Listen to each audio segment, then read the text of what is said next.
Hello students, welcome back to the fourth class for chapter polymer. Okay, हमने last 3 classes से almost सारे formations, classification, mechanisms देख लिए हैं. आज का class is bit very much important for you all because see I'm saying थोड़ा important भी है and थोड़ा easy भी है, ऐसे बोल सकते हैं क्योंकि यहाँ पे हम बहुत बड़े बड़े स्ट्रक्चर्स देखने वाले हैं, हम बहुत बड़े बड़े एडिशन देखने वाले हैं and there are some points where there might be the confusion but stick to the video. Slowly slowly I am going to go today. थोड़ा लेक्चर एक्सटेंड हो सकता है, so don't take tension. I try to explain you as far as possible. Okay, तो last class में कुछ points रह गए थे डिस्कस करना, जो मैंने बाद में देखे कि अच्छा ये डिस्कस नहीं हुआ है, तो आज वो करने वाले हैं. Which is polyacrylonitrile. Okay, this is the polymer जो हमने last class में बनाया था, but उसको pan बोलते हैं और orlon भी बोलते हैं. ये आपके टेक्स्ट बुक में नहीं है. For a very kind information, this is not in your textbook. So I am trying to give you as many as notes which is not in the textbook, so that when we'll be doing entrance, then there should be no queries and less amount of information should be given on that time. Okay, so यहाँ पे हमने सीखा कि पॉलीएक्रिलोनाइट्राइल को pan क्यों कहते हैं. देखो, PAN, P for poly, A for acrylo and N for nitrile. Got it. Also Orlon. ये टेक्स्ट बुक में नहीं है बट MHCET के बुक्स में ऐसे दिया जाता है कि give the formation for Orlon. तो ऑर्लॉन का क्या है, तो this is polyacrylonitrile. The second one is formation of glyptal. Okay, ये भी टेक्स्ट बुक में नहीं है. You're not having the formation of gliptal in your textbook. So the one who don't want to know the formation of gliptal because वो textbook में नहीं है, you can skip the video. You can skip and आप आगे का देख सकते हैं. But जिनको really में जानना है कि what is the formation of gliptal, you can stay here. Okay, so there is a small difference between pteroline and gliptal. हमने लास्ट क्लास में टेरिलीन का प्रिपरेशन देखा था. मैंने वापस से उसका प्रिपरेशन यहाँ पे लिखा है. ओके, सो ग्लिप्टल और टेरिलीन में क्या डिफरेंस है मैं बताती हूँ आप लोगों को. पहले हम टेरिलीन का देखते हैं. The monomers used is ethylene glycol and terephthalic acid. ये हमको तो पता है, हम लास्ट 2 क्लास से यही बना रहे.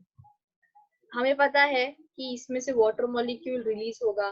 टेरिप्थेलिक एसिड के स्ट्रक्चर पे थोड़ा ध्यान देना. It is a benzene ring with acid group at both the ends.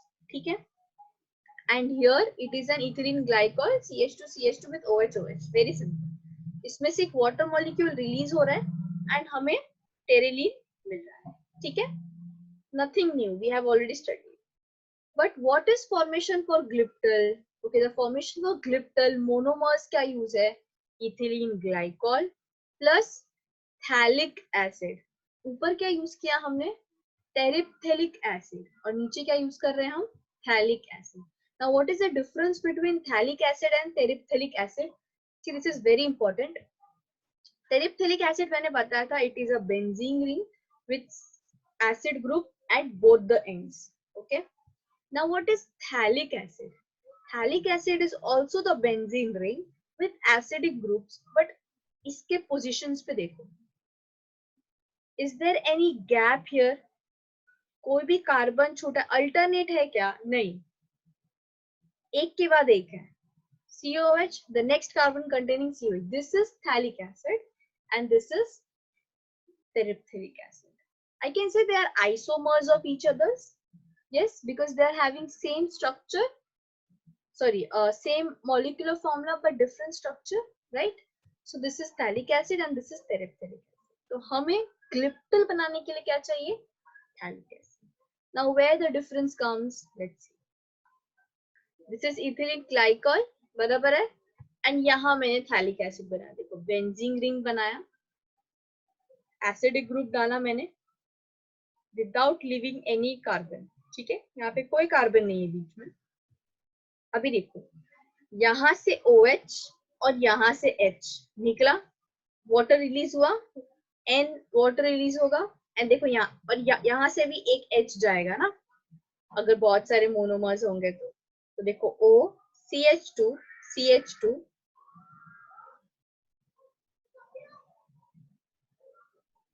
यहाँ पे ओ आएगा, ओके, यहाँ पे I had a mistake done, okay, यहाँ पे एक ओ आएगा। Do do small correction when you are making your notes. यहाँ पे एक ओ आएगा, ठीक है, O C double bond O, benzene ring C double bond O and done. Okay, so the small mistake which I've seen here is यहाँ पे O आने वाला है. So I request everybody to please check the video and do the appropriate correction and submit the assignment. तो आपको समझ गया what is the difference between thalic acid, terephthalic acid, what is the difference between terylene and what is the difference between gliptin. So this is not in your textbook but entrance में पूछ सकते हैं, इसलिए I have done from my side. ठीक है, यहाँ पे बस एक O आएगा, आप लोग ने ध्यान नहीं दिया वीडियो का नोट्स बनाते time, sorry.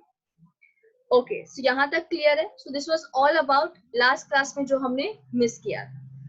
Now will be studying phenol and formaldehyde and related groups.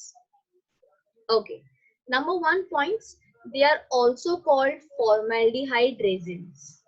Okay, now why they are called formaldehyde resins? Because they contain formaldehyde. ये फॉर्मल्डिहाइड और फिनॉल रिलेटेड पॉलीमर्स दो टाइप के होते हैं, bakelite and melamine. इन दोनों के formation के लिए हमको फॉर्मल्डिहाइड चाहिए, इसीलिए उसको फॉर्मल्डिहाइड रेजिन्स कहते हैं. ठीक है, see I have written here we use formaldehyde for both the processes. Now the first one will be studying is bakelite. Now bakelite देखो, यहाँ पे मैंने बहुत सिंपल वे में आप लोगों को 4 पॉइंट में सब एक्सप्लेन करने का ट्राई किया है. Try to understand it. Okay, bakelite, it is made from phenol and formaldehyde. Repeat it once, I'm done. It is made from phenol and formaldehyde. Again, it is made from phenol and formaldehyde. It is, the reaction takes place in the presence of acid or base catalyst. It takes place in 3 steps. Bakelite is rigid polymer, infusible and has high tensile strength. Okay, अभी देखो, it is rigid polymer and high tensile strength. हमें पता चल गया है कि this is a cross link polymer, क्योंकि हमने ऊपर पढ़ा हुआ था क्लासिफिकेशन में क्रॉस लिंक पॉलीमर के एग्जांपल में कि it was bakelite. Also cross link polymer are very strong and containing high tensile strength. तो हम बोल सकते हैं ना, it is cross link polymer, it is classified under cross link. Okay, so this is little bit tricky. आपको थोड़ा बड़ा structure बनता है तो थोड़ा ध्यान देना. Don't skip the video now. It's very important to learn how to make the structure here. देखो, मेरे पास फिनॉल है. मैंने फर्स्ट पॉइंट में क्या लिखा था? It is made from phenol and formaldehyde. तो देखो, मेरे पास यहाँ पे फिनॉल है और फॉर्मेल्डिहाइड है. ठीक है, आपके टेक्स्ट बुक में ऐसा नहीं दिया है, आपके टेक्स्ट बुक में CH2O दिया है, बट इट्स बिट कंफ्यूजिंग, तो आप ऐसे ही लिखो HCHO. ठीक है, अब this formaldehyde is para and ortho directing. So now we have discussed in the class what is ortho, para, meta. ठीक है, तो ये CHO कहाँ लगेगा?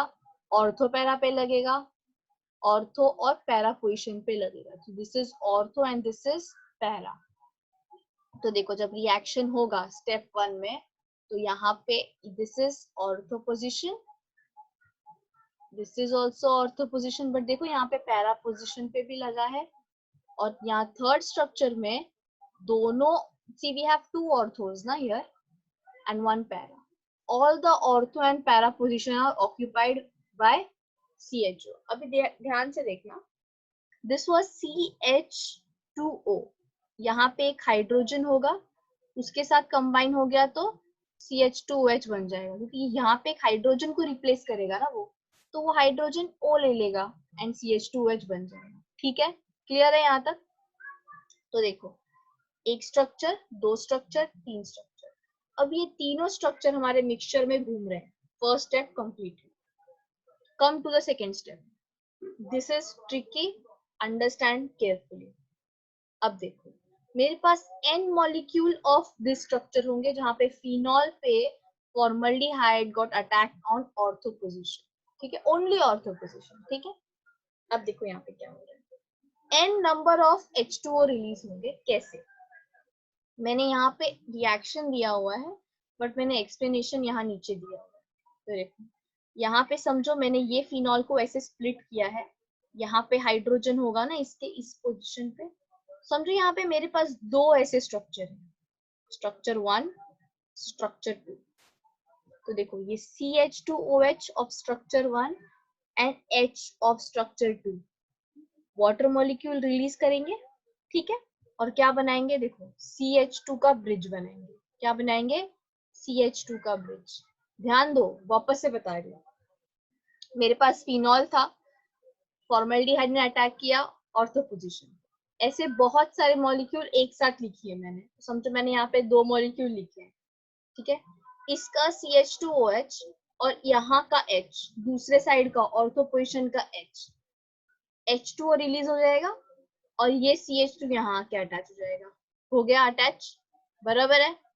इधर भी H होगा, तो देखो समझो इधर का एक H किसी और का CH2OH का OH से मिलके बाहर निकल जाएगा, तो एक ऐसा बड़ा सा चेन बन, and this chain is known as Novolac. This chain is known as Novolac. So step 1 में हमने क्या देखा कि पैरा ऑर्थो डायरेक्टिंग होता है, हर जगह पे लग गया। स्टेप 2 में क्या देखा, फॉर्मेशन ऑफ नोवोलैक। कैसे बना, बाय कंडेंसेशन ऑफ 2 और मोर स्ट्रक्चर्स, ठीक है, clear. So now third structure पे आते हैं। Now third step is this. अब ये कैसे हुआ, I am going to tell आराम से। स्ट्रक्चर टेक्स्ट बुक में स्ट्रक्चर बहुत वाइल्ड दिया है, ये टेक्स्ट बुक का ही स्ट्रक्चर है, but will make it very simple. ये नोवोलैक है, अगर आप इसको भूल जाओ, अभी समझो ये है ही नहीं, ये पार्ट है ही नहीं हमारे पास, तो ये जो चेन है यहां तक, वेट एंड टेल, यहां तक जो चेन है, दिस पॉइंट, तो दिस इज नोवोलैक, है ना। इसको अभी मत ध्यान दो, बस अभी ऊपर वाले पार्ट पर ध्यान दो। दिस इज नोवोलैक, है ना। एंड अभी इस वाले पार्ट को देखो, बस मैंने इसको उल्टा कर दिया है, तो दिस इज ऑल्सो नोवोलैक, ठीक है। Now two novolacs combine each other to make bakelite. Okay, I'll take your hand. Nothing to worry, I have given the explanation down, so we'll go through the explanation now. See the explanation. This was novolac. अभी समझो, मैंने नीचे का position मत देखो, सिर्फ ऊपर देखो। ये मेरे पास novolac है ऊपर। अब देखो मैंने यहाँ पे एक पॉइंट लिखा है, ये जो नीचे कहाँ से आया। अभी आप लोग बोलोगे मैम आपने ऊपर CH2OH लिखा था, बट नीचे कैसे CH2OH आ गया। तो हमको याद करना है कि यहाँ पे हमने नीचे भी CH2OH बनाया है, because it is para as well as ortho directing. तो मेरे पास कोई ऐसे मॉलिक्यूल होंगे जो पैरा पोजिशन पे भी लगे होंगे, ठीक है, because we also have CH2OH group at para position. तो समझो यहाँ एक पैरा पोजिशन पे है, यहाँ पे एक पैरा पोजिशन पे है, ऊपर मेरे पास नोवोलैक पड़े हुए थे। अभी देखो यहाँ से HOH HOH, इनके बीच में बॉन्ड बन जाएगा, है ना।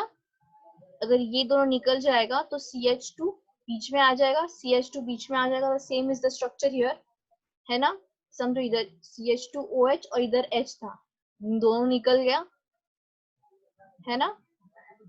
अभी इसको समझने का और एक तरीका है विच इज वेरी सिंपल। हमने क्रॉस लिंक पॉलीमर में देखा था कि दो लीनियर पॉलीमर होंगे और उनके बीच में लिंकेजेस होंगे, ठीक है। तो आप लोग दो नोवोलैक बना लो उल्टा करके, एक नोवोलैक सीधा एक नोवोलैक उल्टा, और बीच में CH2 का लिंकेज डाल दो। This is the easiest way, but if you want to go through the process to understand, तो दिस इज द अंडरस्टैंडिंग। एक नोवोलैक उल्टा करो और देखो OH OH। अभी आप लोग को में एक ही चीज कंफ्यूजन होता है कि नीचे कैसे आ गया।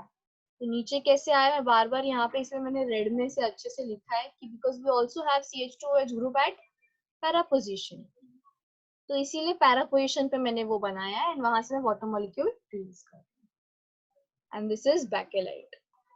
बैकेलाइट का स्ट्रक्चर इज वेरी इंपॉर्टेंट। आज जो भी हम लोग स्ट्रक्चर करने वाले, it is very important, exam में पूछते हैं। Okay, coming to the next, melamine formation resin. Okay, this is also very important. It is a polymer formed by condensation of melamine with formaldehyde. मैंने आपको पहले बताया था कि बैकेलाइट और फॉर्मल्डिहाइड दोनों में हम लोग को, बैकेलाइट और मेलामाइन में हमको दोनों में फॉर्मल्डिहाइड का यूज होने वाला है। देखो इसमें अभी structure of melamine, this is the structure for melamine. Now you will be saying how to remember, ma'am, how to remember the structure for melamine. So it is very easy. You not take any tension. मैं उसको अच्छे से कैसे याद करना है वो आपको एक ट्रिक बताने वाली हूँ। सबसे पहले हमें ये याद रखना है मेलामाइन। अभी हम सिर्फ मेलामाइन सोच रहे हैं, हम उसका पॉलीमर नहीं सोच रहे, हम सिर्फ मेलामाइन देख रहे हैं। ठीक है, मेलामाइन देखते टाइम मुझे दिख रहा है कि ये एक साइक्लिक कंपाउंड है, नंबर 1। ठीक है, चलो, this is a cyclic compound, done. इसके पास 3 नाइट्रोजन है, नाइट्रोजन 1, नाइट्रोजन 2, नाइट्रोजन 3, एग्रीड। उसके पास 3 कार्बन है, carbon number 1, carbon number 2, carbon number 3, done.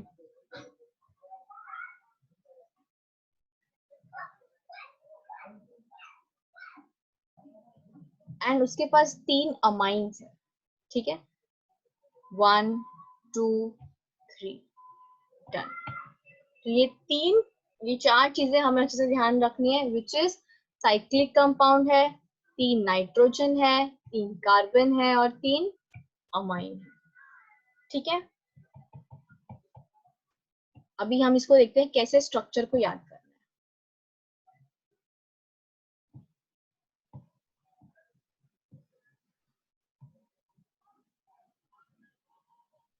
सबसे पहले एक नाइट्रोजन बनाना है। अपने नोटबुक में साइमल्टेनियसली बनाओ, जैसे मैं बोल रही हूँ। सिर्फ वीडियो देखोगे तो कुछ समझेगा नहीं। Take a book and a pencil with you all, how to remember melamine structure. Okay, take a book and a pen fast and pause the video, take a book and a pen and start doing what I'm telling you. ठीक है, सबसे पहले एक nitrogen बनाओ, उसके alternative carbon बनाओ। ठीक है, अब कार्बन के बाद कार्बन नहीं आएगा, कार्बन के बाद क्या आएगा, नाइट्रोजन। कार्बन के बाद क्या आएगा, नाइट्रोजन। अब नाइट्रोजन के बाद नाइट्रोजन आएगा क्या, नहीं, कार्बन। देखो यहाँ पे मेरे पास 1, 2, 3 नाइट्रोजन था, 1, 2, 3 कार्बन था, और उन तीनों को मैंने एक अल्टरनेटिव वे बनाया, nitrogen carbon, nitrogen carbon, carbon nitrogen, carbon nitrogen. Got it everybody? अब अल्टरनेटिव डबल बॉन्ड बना दो। एक बॉन्ड यहाँ बनाया तो इसको छोड़ दो, एक बॉन्ड यहाँ बनाओ, इसको छोड़ दो, एक बॉन्ड यहाँ बनाओ, done. So now what is the valency of nitrogen? 3 fulfill हो गया है। देखो 1 2 3 1 2 3 1 2 3. But what is the valency for carbon? 4. But नहीं हुआ है satisfy, तो amines group डाल दिया। Easy, melamine का structure बन गया। If you are not getting it, restart it जहाँ से मैंने चालू किया था। Again listen what I have told you. So we are heading towards next point, which is the reaction point. Okay, this is very important. Try to get it clear. Okay, guys. Melamine का structure हम सबको आ गया है। ठीक है, अब हम उसमें फॉर्मल्डिहाइड डालेंगे। अब यहाँ पे बहुत सारे एरोज जा रहे हैं, आई नो, बट हम एक एक करके एरोज देखेंगे। ठीक है, सबसे पहले हम देखेंगे कि O is delta negative and carbon is delta positive, बराबर है। अभी नाइट्रोजन के पास लोन पेयर होगा, तो वो नाइट्रोजन अपना लोन पेयर कार्बन को आके दे देगा। ठीक है, एंड अभी कार्बन को आके देगा तो ये जो ऑक्सीजन है, जो बहुत इलेक्ट्रोनेगेटिविटी है, वो अपने पाई इलेक्ट्रॉन्स खींच लेगा। ठीक है, तो अभी स्ट्रक्चर देखो क्या होने वाला है। This lone pair is given to carbon, इसीलिए इस ऑक्सीजन ने ये लिया. So this is the mechanism. If you not understanding don't worry, you can directly write the product. Okay, but मैं मैकेनिज्म एक्सप्लेन करी तो समझो. ठीक है, सबसे पहले क्या हुआ है, ये मेलामाइन का स्ट्रक्चर है, ये फॉर्मल्डिहाइड का स्ट्रक्चर है. इसके पास नाइट्रोजन के पास लोन पेयर था, वो इसने कार्बन को दिया. ठीक है, ऑक्सीजन हाई हाई इलेक्ट्रोनेगेटिविटी, इसीलिए उसने इलेक्ट्रॉन खींच लिए. अब देखो क्या होगा, अब इट इज O माइनस. ठीक है, वहां पे तो this hydrogen goes and attack to OH हो जाएगा वो. ठीक है, तो अब देखो स्ट्रक्चर क्या बनने वाला है. ये मेरे पास सेम स्ट्रक्चर है, यहाँ पे NH2 देखो NH, ध्यान दो NH, ये वाला जो N है वो आके अटैक करता है इसके पास, मतलब बॉन्ड बनाने के लिए. तो CH2OH, CH2 2H और ऊपर OH, क्योंकि ये H ऊपर चला गया ना, तो OH बन जाएगा, अल्कोहल बन जाएगा, और एक इसका बॉन्ड खाली रह गया, तो इसने आके इससे मदद मांगी. ठीक है, डन. ये अपने लोन पैर वापस भी ले लेते हैं. ठीक है, नहीं तो आप तो सोचोगे कि अगर इसके पास लोन पेयर्स आ गए तो इसको बॉन्ड बनाने की क्या जरूरत है, बट उसने समझो अपने लोन पेयर्स वापस भी ले लिए. ठीक है, अब देखो ये मेरे पास पहला स्ट्रक्चर बना, मैंने एक पोजीशन पे बनाया, ये NHCH2OH. ये कैसे बना समझो आप लोगों को, वापस देखो एक बार. NH था, इसने अपना लोन पेयर यहाँ दिया, इससे इलेक्ट्रॉन पुल हुआ, ऑक्सीजन ने इलेक्ट्रॉन लिया, माइनस हो गया, तो हाइड्रोजन जाके उसको सेटिस्फाई कर दिया, OH बन गया. एंड ये कार्बन और ये नाइट्रोजन ने बॉन्ड बना लिया, तो NH, इसके पास एक ही H बचा ना, NHCH2OH. Very easy. If you are not understanding this mechanism तो बस इतना याद रखो कि NH का एक H इस O के साथ आ जाएगा, बस इतना ध्यान मत, इतना दिमाग मत लगाओ. If you not understand, confuse मत हो जाना. बस ऐसा एक अमीन ग्रुप के साथ हुआ, ऐसे मेरे पास और दो अमीन बाकी हैं. तो देखो, this condition is the for first amine. Similarly for other amines, the structure becomes this. बराबर है, यहाँ से OH, यहाँ से NHCH2OH, NHCH2OH, NHCH2OH. ठीक है, cleared?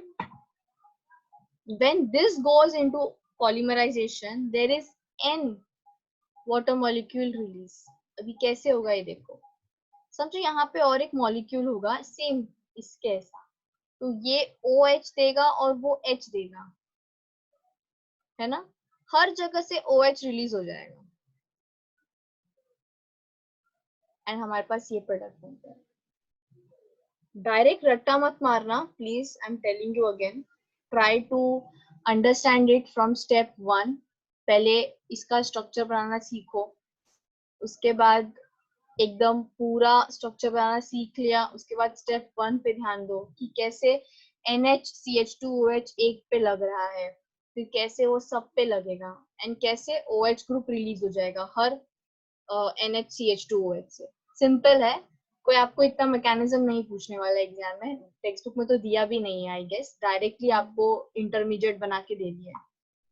मैकेनिज्म नहीं समझा, it's okay. Okay, so this is melamine formaldehyde resin. This is also known as melamine formaldehyde resin.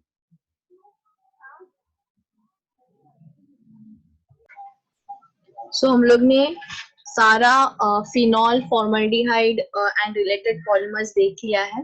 अब हम आएंगे सिंथेटिक रबर में. पहले नेचुरल रबर हम लोग ने पहले ही फिनिश किया है, स्टार्टिंग में हम लोग ने नेचुरल रबर कर दिया था. आज हम करेंगे synthetic rubber. Okay, now synthetic rubber में the first one is neoprene rubber. Neoprene rubber is prepared by free radical polymerization of chloroprene. वहां पे हमने आइसोप्रीन यूज किया था, यहाँ पे हम क्या यूज कर रहे हैं, chloroprene. The process remains the same. जो हम लोग ने किया था, द बॉन्ड क्लीवेज, बॉन्ड बन जाएगा, सिर्फ यहाँ पे हमारे पास क्या है, क्लोरीन है, and it is known as neoprene. ठीक है, it is very important, please go through this. मैं आप लोगों को दिखाती हूँ, हमारा वो टेक्स्ट बुक दिखा देती हूँ। तो हमने बैकेलाइट किया है। बैकेलाइट का ये जितना भी थ्योरी है, you have all have to read it by yourself. Melamine का इतना ज्यादा नहीं दिया हुआ है। This is the formation given in the text book. देखो,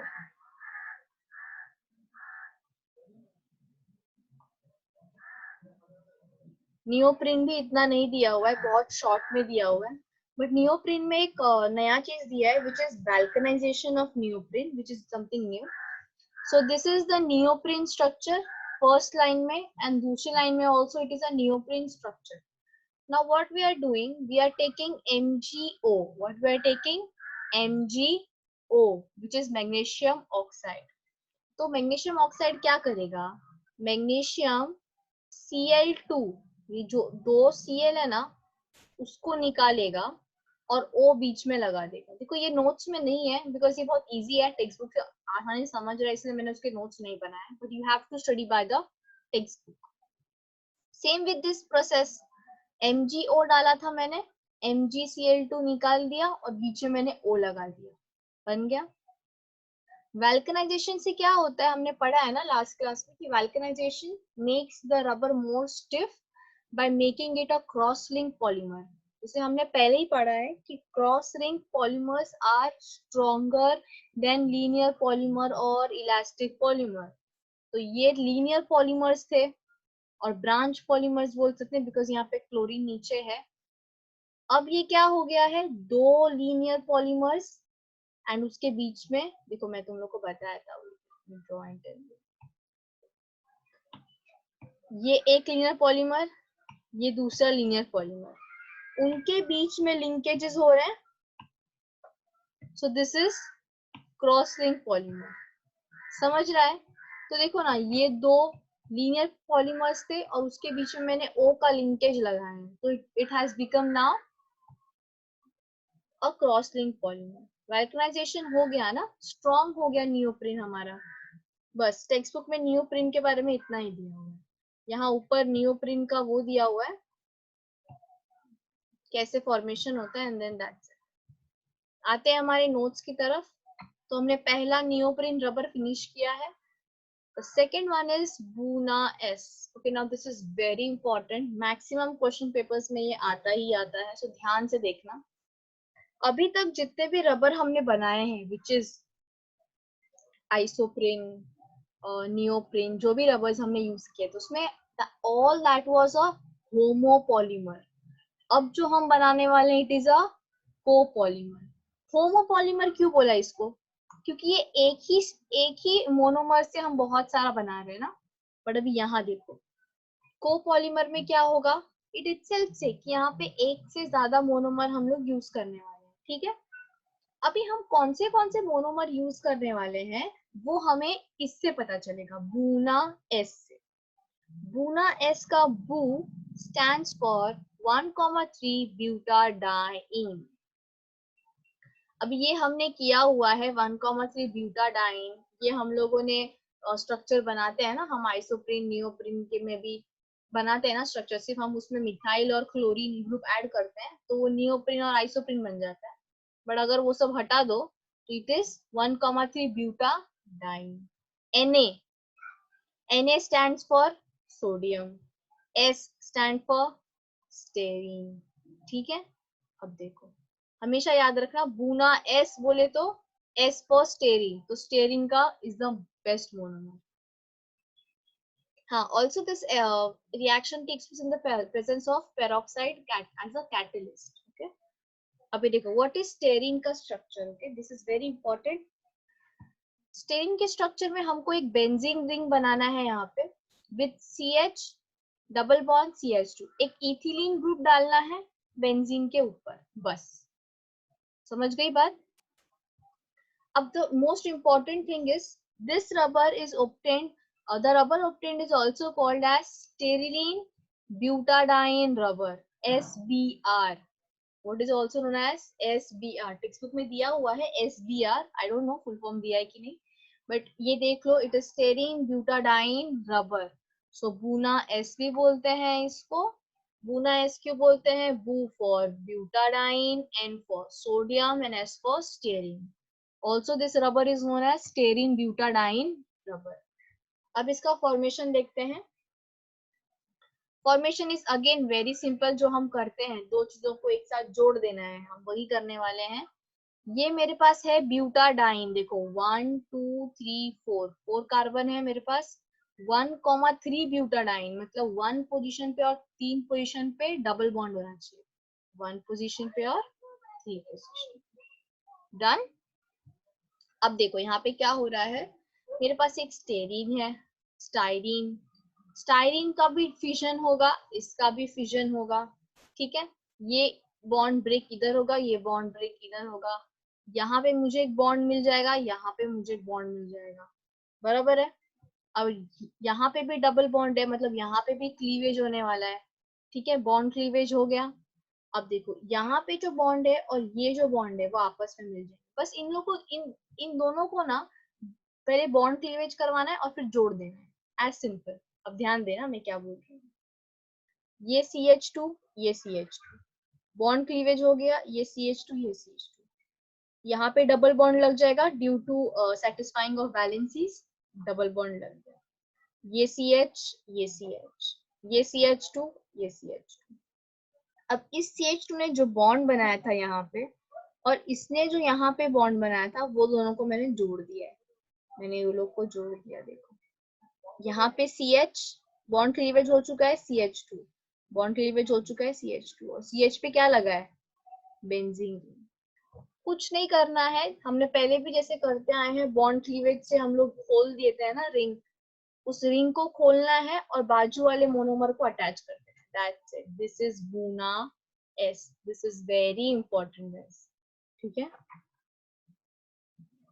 बूना एन, देखो बूना एन, बूना तो हमें को पता है, where Bu stands for butadiene, N stand for sodium, and N stand for nitrile, acrylonitrile, polyacrylonitrile करके हमने एक पॉलीमर ऊपर बनाया हुआ है, तो वही याद करना है।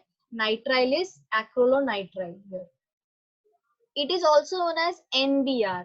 वो अपन ने क्या पढ़ा था? SBR, स्टेरीन ब्यूटाडाइन रबर, है ना।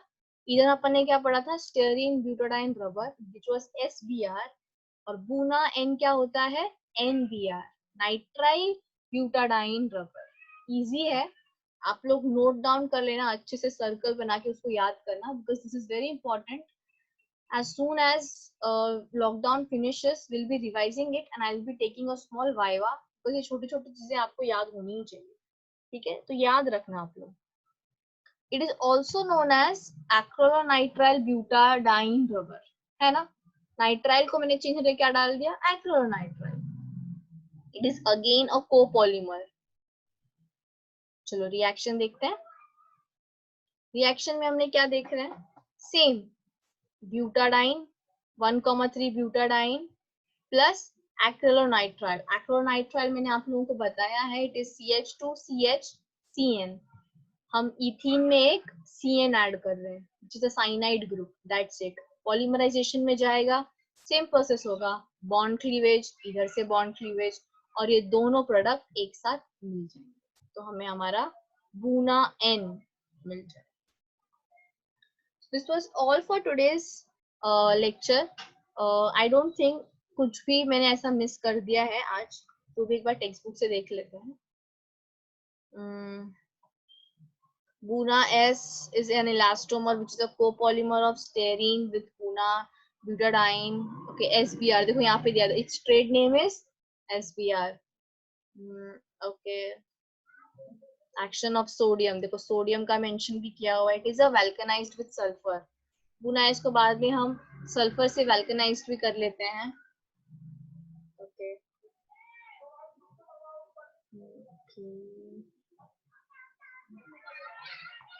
देन नियोप्रिन कर लिया है। Okay, so there is something called as viscous rayon, जो हम लोग नेक्स्ट क्लास में डिस्कस करने वाले हैं, बहुत कम रह गया है हमारे पास।